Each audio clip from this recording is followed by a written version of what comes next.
சென்னை புதுப்பேட்டையில் உள்ள ஆயுதப்படை காவல் வளாகத்தில் புதிதாக அமைக்கப்பட்ட ஆயுதப்படை காவலர்களுக்கான சிற்றுண்டி விடுதியை திறந்து வைத்து காவல் ஆணையர் சந்தீப் ராய் ரத்தோர் உணவருந்தினார். இதுகுறித்த கூடுதல் விவரங்களோடு இணைகிறார் எமது செய்தியாளர் வினோத். வணக்கம். விவரங்கள்.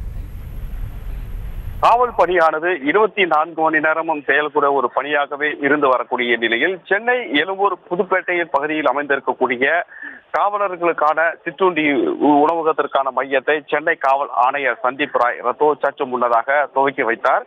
இங்கு இருக்கக்கூடிய காவலர்கள் முழுமையாக சென்னையிலிருந்து பல்வேறு நீதிமன்ற காவல் வழக்கு தொடர்பாக மட்டுமல்லாமல் பாதுகாப்பு பணி என்பது முழுமையாக 24 மணி நேரமும் செய்து வரக்கூடிய நிலையில் அவர்கள் கிடைக்கும் சிறிது நேரத்தில் இங்கு இருக்கக்கூடிய சிற்றுண்டியில் உணவு அருந்துவதற்கு மட்டுமல்லாமல் 24 மணி நேரமும் 8 மணி நேரம் காவல் பணி முடித்து மீண்டும் அடுத்த கட்ட பணிக்கு வருபவர்களுக்கு உதவியாகவும் பெரும் இந்த மாதிரி இருப்பதற்காகவே இந்த சிற்றுண்டியானது திறக்கப்பட்டிருக்கிறது.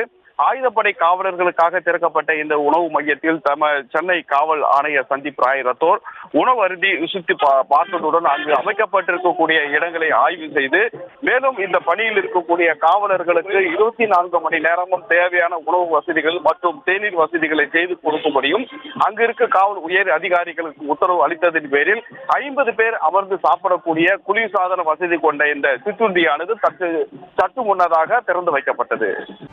செய்திகளை உடனுக்குடனும் துல்லியமாகவும் தெரிந்து கொள்ள சப்ஸ்கிரைப் பண்ணுங்க.